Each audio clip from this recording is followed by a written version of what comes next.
WRPB and WRPB Studios. So, for years, I've been bringing on specialists in their field. And I start off always with, always use a professional. And there are some industries where if you don't use a professional, you're crazy. Some industries, you know, you want to do DIY project, even though I'm totally against DIY projects. Some industries, if you do a DIY project, you're crazy. With me is Eric from, what is it?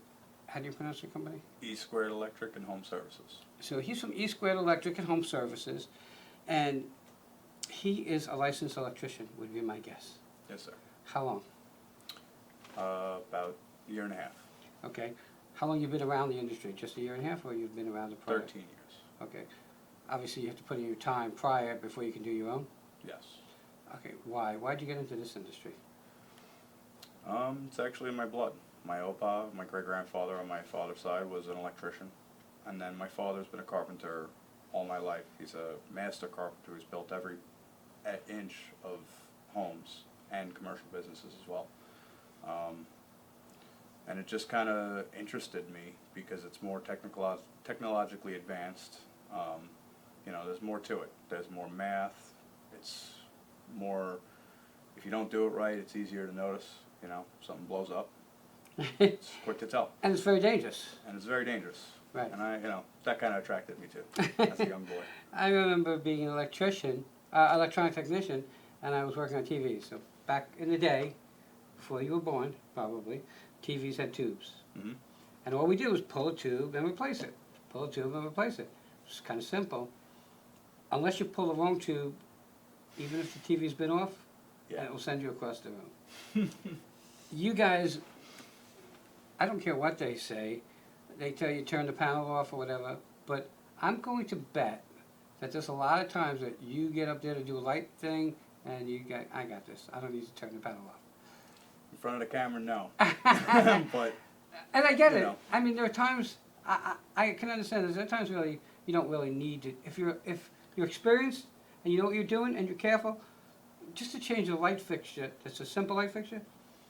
Turning the power off is really not the biggest emergency in the world. I mean, there are other things that are really pretty serious. Mm-hmm. And I've put up hundreds of ceiling fans, and gotten myself shocked a bunch of times because it comes with I guess it comes with your job. it definitely is part of the territory. Okay, so now you decide to get into this, and you've been around it like 13 years. Have you seen a lot of changes in the industry in 13 years? Many. Okay. I know that a job gets easier and easier as time goes by if you get the right tools. Absolutely. So has the equipment changed over the years? Yes, as a matter of fact, I recently had a job where we had a tracer, and just having a new tracer behaves and performs much better. All right, so since we're all idiots here besides you, what's a tracer? Circuit tracer is something that you would hook up to a circuit that has a break in the line. Like let's say you had a light circuit that goes across a golf course. Somewhere along the line a golfer chewed through it. Now you gotta repair it. You'd plug on the tracer and you'd run across the circuit, you'd follow it in the ground, and eventually it would stop beeping at you and it would tell you that's what break is. So in the past, you'd probably have to dig up everything. Or just run new. Or just run new. I remember people talking about, well, you know what, we're just going to put 2 lines in, even though we're only going to use 1, because if something happens, we won't be able to find it. Mm-hmm. Is that still the case? Not so much, especially now with materials being so expensive and what they are. And, You know. and equipment that you can get. And it's also easier to run, conduit. You run a spare conduit to that secondary location. You can, if it's a large enough conduit, you can put a hose in there, or for water pipe, or you can use it for just strictly electric, or whatever trade needs to get through. Okay, so you've been doing it, you've been around this industry for so many years. What job do you hate within your industry? Anything that requires an attic, Yeah, especially in Florida. yeah, I kind of really don't. I did alarm systems for a while. I ran wires, and that probably was, and I'm just saying, if I had done 100 of them, yeah, more than half, I ended up coming out of the attic with a hole in my head from the nails. Okay, besides it being hot, Yeah. and the insulation is horrible. back then especially. The biggest problem we face is the heat these days. Oh, Being yeah. that now we have new insulation, a lot of these homes are more economical. They keep their heat when they get hot, especially the attic spaces. So you end up with temperatures of upwards of 140 degrees. Wow, You know. that's brutal. I'm too old, I pass all that stuff. That's why we have 18-year-old helpers. Yeah, I get it. All right, you go up there, you go up there. Do you do mainly commercial, do you do mainly residential? We do more residential currently, but we're working on getting into more fields of the business. However, this is where we started and what we know. Right, and I guess you have a license and you're insured? Hmm. I know that, like, in most industries like yours, there's an apprenticeship period? Yes, there is. And you had to do that before you can get your own license? Yes, and what I went through was a little bit different. They had schools, apprenticeship schools, Right. when I was starting off, but I, in my career, worked with a lot of older school electricians. So I got it more like the hard knock school. Well, look, I talk about it all the time. I was an optician at one point in time. There's nothing that I learned at school that was in the field. Okay, the practical is where you learn all your stuff. You know, people say, well, I'm gonna go get a master's degree, and okay, you go get a master's degree. I'm gonna learn from the experts. And the old, I don't want, the old timers are the experts. That they are. Okay, they might, and the thing is, they did what you're doing with 1/8 of the equipment that you have, right? And they wrote the books on what we're learning in school. So I did learn a lot, you know, obviously I went through that school of hard knocks, but then I also went into school for it. So I did schooling for theory of electrical physics, and then schooling for residential, and schooling for commercial electric and motor control, and then, you know, more than there after, lighting control, other stuff like that. You know, it's important to have the schooling to kind of back what you know in the field. And especially in electric, there's a why to what we do. Right. So, you know, like, for example, using certain amperages, you know, if it's not fed, you can't use certain materials that aren't provided for or aren't rated for that amperage. You know what I mean? You know, I talk about, we live in Florida, the hurricane capital of the world, and when I sold my house after my mom passed away, I didn't need a big house anymore. I didn't know where I wanted to live, and I had a mobile home, and I have a generator, and I said, well, maybe I should put in, and I don't know what it's called, but so it goes through, I can put the generator on, and plug it in, and it goes through the panel. Mm-hmm. Transfer switch? Well, it depends on the system. If you have a standby generator, it uses an automatic transfer switch, whereas if you have like a wheelbarrow style generator Yeah. that you roll out of the shed, that goes into an inlet that should, by law, have an interlock kit mounted to the panel, so that basically your meter main coming in can't be on at the same time that the generator is being able to be backfed. So, I don't want a number, but is it pricey to do those things? Yes. Is the item pricey or the labor pricey? It depends. It's majority-wise materials, you know, especially in the recent years, past year and a half, 2 years, it's become extremely expensive for just copper and, you know, various building materials. So, I mean, if you were doing an apartment building, for argument's sake, you would have to probably hire a security guard at night because of any copper that you have. Because do they come around stealing the copper now, right? Absolutely.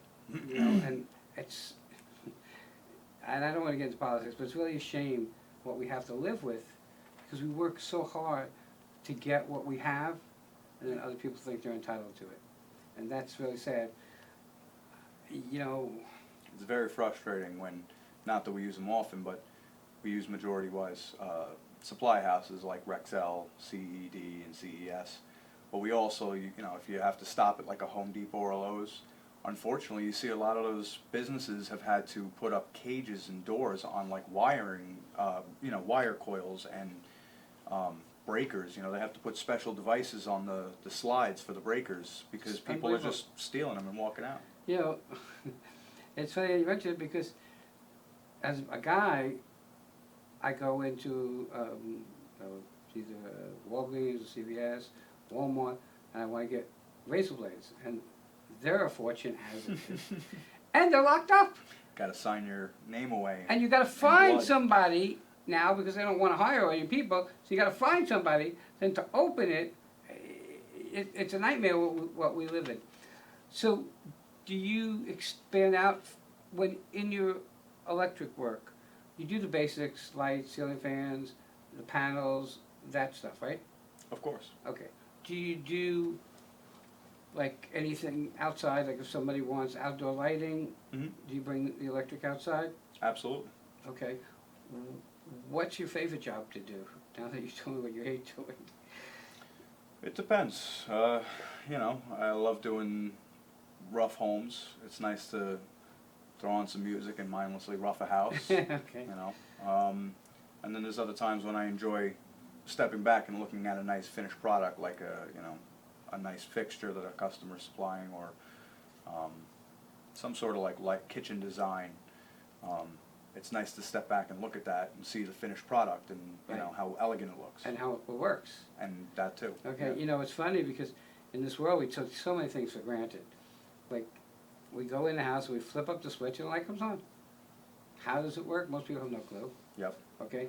And as confusing as that might be for them, it's when you have two switches, one on one entrance and one on the other entrance, just works the same light. Mhm. Okay? And it's like, well, this one's up, but this one's down, but when it's up it should be on, but it's not on, and this one's off. So, it's kind of like when we do a video, and then we watch the final product back, and we say, that's our baby, we did that. Yeah. Okay, and you gotta feel the same way. Absolutely. And I know that it's gotten very difficult to get product, and everything is getting ridiculously priced, and I think people are so foolish to think that, he's making so much money, or they're making so much money, yeah, okay. It takes the fun out of what we do, to be honest with you. Yeah. When I'm, you know, Price and regarded as a criminal or like I'm stealing from a customer, when I'm Right. now only out there to do safe, respectable electrical work. You know, and one of the issues in your industry, and it's in a lot of industries, is if you have a big team of, for lack of a better word, apprentice electricians or whatever, and you send them out to do a job, and then they go and they tell the people, well, if you have a problem, call me, and I'll do it for cheaper. And what people don't understand is that person is not you, so it's not licensed, not insured, and when something goes wrong, there's no one to go after. Yeah. No one to talk to, nothing, because the other people are running away from it. So that is why I always say use a professional. And I'm not a big fan of DIY jobs. I'm sure that people say, most of us always say, especially when our wife says, oh, can you fix that? And we go, yeah, no problem, but no, and then as soon as you say the word no problem, it's a nightmare. Oh yeah. Okay, and when you take on a DIY job, expect to have 5 times more in expenses, because when you screw it up, someone has to come fix it, and 10 times more in frustration, even if you get it right. Yeah. It's so frustrating. And the time, like I can put up a ceiling fan, and it might take me 3 hours, I'm just picking a time. Okay, you can come and do it in an hour. That 2 hours, I can make more money than what it would cost me to have you do it, okay? Or that 2 hours of time, I can spend with my family. Yeah. Something has to have a value. And I don't have to pull out a ladder and move it back and do other. That's not even talking about the safety concerns. Right. Because I'm not saying about you, but a lot of people aren't familiar with what has to happen with certain things, and they don't know the full procedure. They know enough to, what we know enough to be dangerous. Well, I mean, you could talk about me, because I did electronics, and I've gotten my share of shocks, okay, to put up light fixtures and stuff, but I don't there are certain things I would never do. Of course. You know, I'm not gonna change break a box out, I'm not gonna do that heavy duty stuff. I have a generator, and I keep thinking, well, you know what, I can buy a transfer switch, and I can do like everybody thinks is the smartest thing in the world, go to YouTube and learn how to do it, and that's a nightmare. Yeah. Or I can call someone in and have it done properly and safely. Yeah. And you're right, it's an issue of people don't put value on the things they sometimes should put value on. And yeah, first of all, there's almost nothing that's out there that, except for maybe brain surgery, that you can't do. You know, these simple jobs you can't do. Yeah. But do you want to do them, one, and how much time is it going to take you? I just bought a new lock for my front door. and it's a new one, so it runs an app on my phone and fingerprinting. Mm. Well, it's been sitting in the box for like 3 or 4 days, and I know it's a simple job, but I just don't seem to be able to find the time to do it, and I don't have the oomph to want to do it, because I want to be doing something else. So that's when you call a professional. So you know what? When I did the first one, the top lock, but I bought that actually from a garage sale, it was new in a box, it doesn't work right. So I did all that, took everything out, and now I have this lock that's up there that we never use. We used with the key, totally wasted. Mm. And now I bought this other one, and I want to do it right, and it's new, and it's in a box, so I know it'll work. But, you know, certain things just don't pay to do yourself. Yeah. Okay, well, you have family in woodworking, Mm. and you have electric. Do you do your own plumbing? No. Smart guy. My father does, but like I said, he even does deal, you know, he knows enough about electric and plumbing and everything else. He can do a whole house from the ground up. Me, I've been electrically focused my entire trade career. And that's how it should be. You have a website, I do. which is, E2electrichomeservices.com. how'd you get E2? So I'm Eric Jr. and my father's Eric Sr. and Okay. together we make A Squared. Okay. It's electric and home services. And you have a phone number, 772? Yes. It's on the is screen, so on the you don't have to screen. worry about it. 837-1715. That's it. Eric, thank you so much for coming on. Thank you for having me. Everybody, we'll be right back.